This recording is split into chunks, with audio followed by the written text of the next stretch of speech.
SSC stenographer 2026 का notification declare हो गया है, जैसे कि आप सब लोगों को पता पड़ ही गया होगा। ठीक है, आज इस वाली वीडियो में हम आपको बताएंगे एसएससी स्टेनोग्राफर सी और डी 2026 के एग्जाम देने की पूरी प्रोसीडिंग्स और किस तरीके से आपको एग्जाम की तैयारी करनी है और क्या क्या मापदंड होते हैं, क्या एज क्राइटेरिया होता है, एससी एसटी ओबीसी के लिए क्या मापदंड होते हैं। ठीक है, और फॉर्म कब लास्ट डेट है, कब ओपन स्टार्ट है, ये हम आपको इस वाली वीडियो में चर्चा करेंगे। तो आप चैनल को सब्सक्राइब कर लें और लाइक करें, शेयर करें। वीडियो आप शेयर करके उन लोगों तक पहुंचाएं जिन लोगों को अभी एसएससी सी और डी 2026 का डिक्लेरेशन पता नहीं है, उन लोगों के लिए बहुत हेल्पफुल होगा।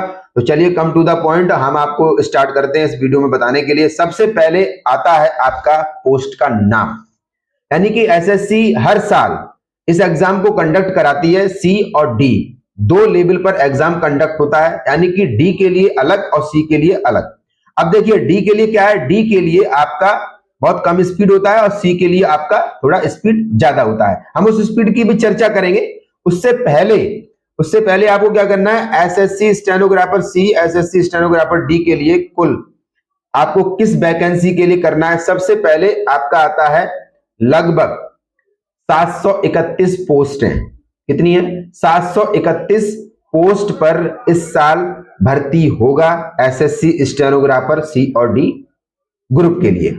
ठीक है, उसके बाद इंपॉर्टेंट डेट्स देख लीजिए। इंपॉर्टेंट डेट्स क्या है, आपका नोटिफिकेशन रिलीज हुआ है 24 अप्रैल 2026 को। ठीक है, और 24 अप्रैल 2026 का ऑनलाइन फॉर्म स्टार्ट हो गया है। लास्ट डेट आपकी 15 मई है। उसके बाद फीस पेमेंट लास्ट डेट आपकी 16 मई है। ओके, उसके बाद करेक्शन विंडो के लिए आपकी जो वेबसाइट खुली रहेगी वो 20 और 21 मई 2026 तक खुली रहेगी। उसके बाद अब आता है चौथा पॉइंट, यानी कि एलिजिबिलिटी, योग्यता, कौन कौन से कैंडिडेट इसमें एप्लीकेबल हो सकते हैं और इस एग्जाम में बैठ सकते हैं। तो जो विद्यार्थी यानी कि जो लोग, जो स्टूडेंट्स 12th का एग्जाम दे चुके हैं, इस साल दे चुके हैं या पहले से 12th एग्जाम पास कर चुके हैं, तो वो बच्चे इस एग्जाम के लिए तैयार हैं और वो इस फॉर्म को भर सकते हैं। ठीक है, उसके बाद एज लिमिट की बात आती है। ग्रेड डी के लिए 18 से 27 साल फिक्स किया गया है और ग्रेड सी के लिए 18 से 30 साल की एज रखी हुई है। एज का क्राइटेरिया बहुत ध्यान से रखना आप। आगे एज का कैलकुलेशन डेट है वो 1 अगस्त 2026 के अनुसार कैलकुलेट होगी कि आप कितने साल के हैं और आपकी एज मैक्सिमम कितनी हो रही है। उसके बाद आते हैं category wise age relaxation. Category wise जो एज का छूट है, आप लोगों को जो एज की छूट मिलेगी वो कुछ कैटेगरी वालों को मिलेगी, उसका हम देख लेते हैं, हम आपको एक्सप्लेन करके बताते हैं। ओबीसी वाले 3 साल के लिए और एससी एसटी 5 साल के लिए और पीडब्ल्यूडी कैटेगरी से जो कैंडिडेट आते हैं उनको 10 साल के लिए एज रिलैक्सेशन दिया गया है। और एक्स सर्विसमैन है, एक्स सर्विसमैन मतलब जो पहले से ऑलरेडी सरकारी जॉब को कर चुके हैं और दोबारा फिर एसएससी एग्जाम में बैठना चाहते हैं, तो उनके लिए एसएससी के रूल के अकॉर्डिंग उनके लिए मापदंड अलग होंगे। आगे बढ़ते हैं, application fees general OBC EWS वालों के लिए 100 रुपीज का चार्ज लगेगा। ठीक है, उसके बाद अगर एससी एसटी ओबीसी कोई फीमेल है लड़की, तो उसके लिए चार्ज आपका बिल्कुल नहीं लगेगा, फ्री ऑफ कॉस्ट है आपका। आगे बढ़ते हैं, सिलेक्शन प्रोसेस क्या है, what is selection process of SSC stenographer C and D. आप देख लीजिए, स्टेज फर्स्ट में आपका सीबीटी होगा, यानी कंप्यूटर बेस्ड टेस्ट। आपका स्क्रीनिंग टेस्ट होगा, कंप्यूटर पर आप बैठ के एग्जाम देंगे, इसी को सीबीटी टेस्ट बोलते हैं। उसके बाद स्टेज सेकंड में स्किल टेस्ट शॉर्ट हैंड का और टाइपिंग का होगा, यानी कि शॉर्ट हैंड पहले आपको 10 मिनट का बोला जाएगा, फिर उसी शॉर्ट हैंड को आपको 45-55 minutes according to government rule आपको टाइप करना पड़ेगा थ्रू कंप्यूटर पे। तो इतना चीज क्लियर हो गया। आगे बढ़ते हैं, सीबीटी का पैटर्न क्या रहेगा, जो आपका रिटर्न का होगा वो क्राइटेरिया क्या रहेगा। सबसे पहले 3 सब्जेक्ट्स का कॉम्बिनेशन होता है, यानी कि सबसे पहले आपका जनरल इंटेलिजेंस जिसे रीजनिंग भी बोलते हैं वो 50 नंबर की आएगी। फिर आपका जीएस यानी कि जनरल नॉलेज 50 मार्क्स का आएगा। उसके बाद इंग्लिश का जो है वो आपका 100 मार्क्स का आएगा। टोटल 200 मार्क्स का आपका क्वेश्चन पेपर रहेगा और 200 ही क्वेश्चंस रहेंगे, हर क्वेश्चन 1 मार्क्स का रहेगा। और समय यानी कि ड्यूरेशन ऑफ दिस एग्जाम यानी कि आपको 2 घंटे का टाइम मिलेगा।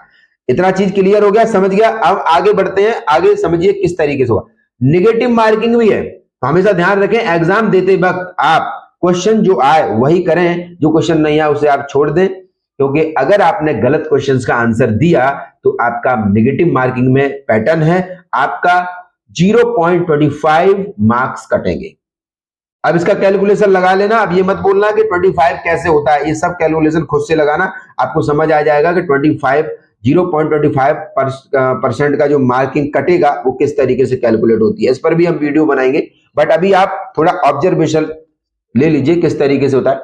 आगे बढ़ते हैं, स्किल टेस्ट डिटेल्स, यानी स्किल्स कैसे होगा। सीबीटी अलग है, स्किल टेस्ट अलग है।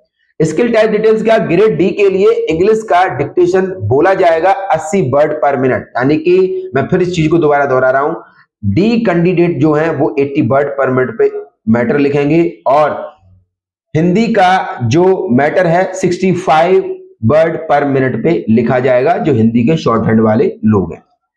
अब ध्यान रखना, अब ग्रेड सी के लिए क्या है, ग्रेड सी के लिए इंग्लिश का मैटर लिखा जाएगा 100 वर्ड पर मिनट, और वहीं पर ग्रेड सी के लिए मैटर लिखा जाएगा हिंदी शॉर्ट हैंड का 80 वर्ड पर मिनट। ठीक है, आप पूरी वीडियो ध्यान से सुने, किस किस चीज को लिए कब कब बोला गया है, आप रिपीट करके भी इस वीडियो को अच्छे से सुन सकते हैं, ताकि आपको कोई भी नोटिफिकेशन, कोई भी जानकारी मिसलीड नहीं होनी चाहिए। उसके बाद आगे बढ़ते हैं, ट्रांसक्रिप्शन का टाइम, जैसे आप शॉर्ट हैंड लिखते हैं उसकी ट्रांसक्रिप्शन भी होती है। इंग्लिश वाले जो कैंडिडेट है 50 मिनट्स मिलेगा, हिंदी वालों के लिए 65 मिनट्स मिलेगा। ग्रेड सी वालों के लिए इंग्लिश का 40 मिनट्स मिलेगा और हिंदी वालों को 55 मिनट्स मिलेगा, क्योंकि ये पोस्ट थोड़ा अच्छे लेवल की पोस्ट होता है, बहुत हाई एक्यूरेसी चाहिए होती है, हाई स्पीड से मैटर चाहिए होता है, तो इसके लिए थोड़ा मापदंड अलग है। डी और सी में बहुत फर्क रहता है, ये हमेशा ध्यान रखना।